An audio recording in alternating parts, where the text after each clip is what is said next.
It's Fuck Yeah Friday. Fuck yeah! Get ready for some wins. Welcome to the Be It Till You See It podcast, where we talk about taking messy action, knowing that perfect is boring. I'm Lesley Logan, Pilates instructor and fitness business coach. I've trained thousands of people around the world, and the number one thing I see stopping people from achieving anything is self-doubt. My friends, action brings clarity, and it's the antidote to fear. Each week, my guests will bring bold, executable, intrinsic, and targeted steps that you can use to put yourself first and be it till you see it. It's a practice, not a perfect. Let's get started. All right, Be It Babe. Hello, how are you? Happy Friday. So this is where I share a little bit of inspo that I got from the internet, a little bit of inspo from you, and a little bit of inspo from me, and then a little mantra. It's the Fuck Yeah Friday. If you're new to our podcast, this is our short episode. It's really a lot of fun. You never know what you're going to get, but also I might share one of your wins. So send them in. Literally send your wins in. Please, come on. It's so much fun. So this inspired me when I was on Instagram, and it comes from librarian.vibes.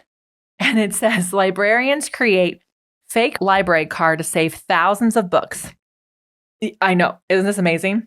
So this librarian said, there's nothing more sacred to a librarian than a library card. But when a town in Florida decided to burn all the books that hadn't been taken out in a while, local librarians made a fake card for one Chuck Finley.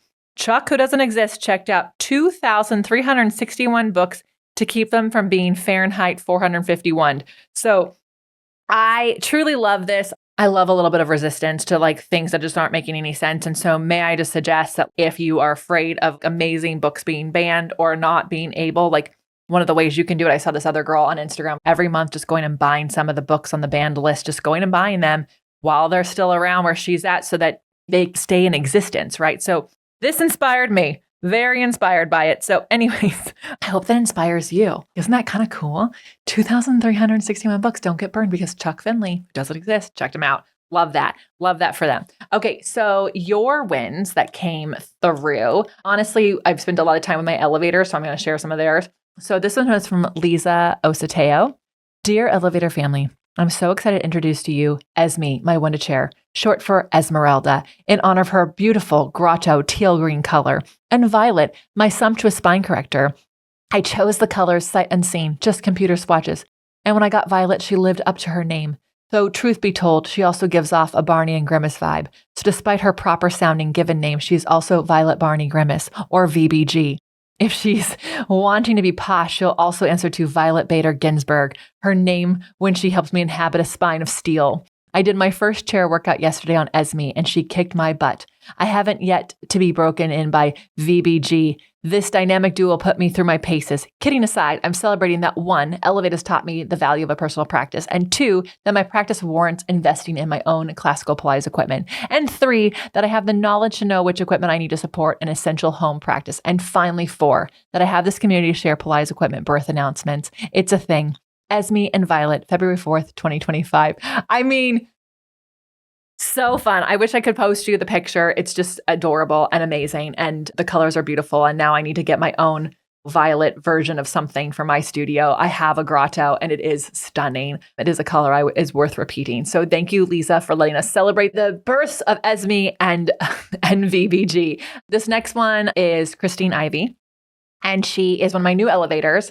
And she wrote, I videotaped myself doing the mat so I could watch and see where I am in my practice, especially in terms of stable shoulder girdle connection and back extension. It was really helpful to see evidence of where I am and what I need to work on. Humbling and helpful. And I wanted to share that with you guys as a win because here's the deal, my loves. We've all heard feelings are not facts. You know what I mean? like feelings are not facts. And in our bodies, it's really easy for us to feel like we're an extension when really we're just like a Pez dispenser with our neck, or feel like we're tall when really we're leaning forward. So I don't like mirrors in a studio, although obviously they have to exist in a little bit, but I don't love people just looking at themselves all the time. I kind of like people moving their bodies and then film something. And so at OPC, we actually let our members film themselves doing an exercise or two and send them in, and I can give feedback because it may be that they just need to move their feet a little bit further to the right, or they need to actually reach down through their heels more. Like sometimes just need someone else's eyes to tell you, what you're feeling, yes, but also here it is. And then you can find it better and you can find it faster. And I just love that we do that. So thanks, Christine, for sharing that win, because it's not easy to look at yourself and go, okay, I see. I feel like I'm doing it like this, but really I'm cheating myself out of this. So thanks for sharing that. I can't wait to see how your practice continues to grow instead of elevate. All right, a win of mine. So you guys, I got to be honest, I think I've shared this, a part of this as a win earlier this year, but here we are in April, and this is about a year ago when like my lashes grew in and I could like finally do anything with them. But I am sharing that I have truly, absolutely loved having fun, getting to do a self-care routine that is for my face. When I had fake lashes, you can't really wash your face. You can't rub your eyes. You couldn't do that, right? And so I'm obsessed with washing my face and then putting this moisturizing rinse on my eyes in the shower and gua shaing my skin. And I actually have learned how to gua sha with just my fingers as well, because there's ways you can do that for your lymphatic drainage.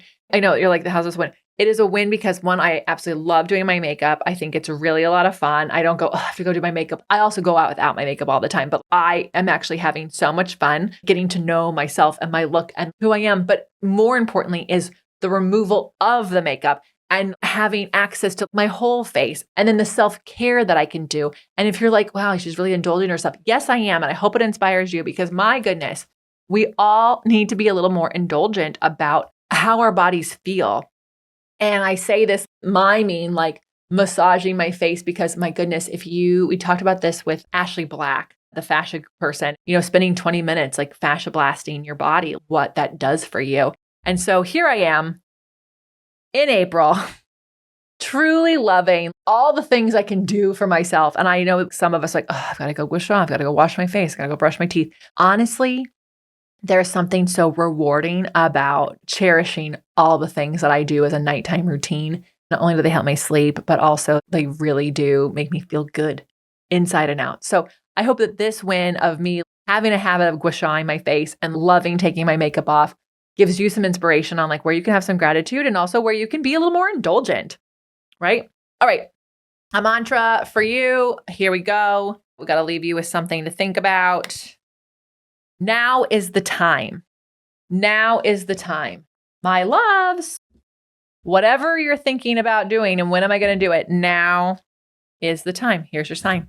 Thank you so much for letting me share all of this stuff with you. It's really a lot of fun to do these solo episodes, celebrating your wins, celebrating something in my life, celebrating something that was pretty cool that someone did, and a mantra. If you have any wins you want me to share, please send them in, because you might need to hear them today. Wouldn't it be amazing if you were having a rough day and then you heard about something you did for yourself? Bet you would change your day. All right, loves, you know what to do. Until next time, be it till you see it. That's all I got for this episode of the Be It Till You See It podcast. One thing that would help both myself and future listeners is for you to rate the show and leave a review. And follow or subscribe for free wherever you listen to your podcast. Also, make sure to introduce yourself over at the Be It Pod on Instagram. I would love to know more about you. Share this episode with whoever you think needs to hear it. Help us and others be it till you see it. Have an awesome day. Be It Till You See It is a production of the Bloom Podcast Network. If you want to leave us a message or a question that we might read on another episode, you can text us at +1 310 905 5534 or send a DM on Instagram at BeItPod. It's written, filmed, and recorded by your host, Lesley Logan, and me, Brad Crowell. It is transcribed, produced, and edited by the Epic team at Diseño.co. Our theme music is by Ali at Apex Production Music, and our branding by designer and artist Gianfranco Cioffi. Special thanks to Melissa Solomon for creating our visuals. Also to Angelina Herrico for adding all of our content to our website. And finally, to Meredith Root for keeping us all on point and on time.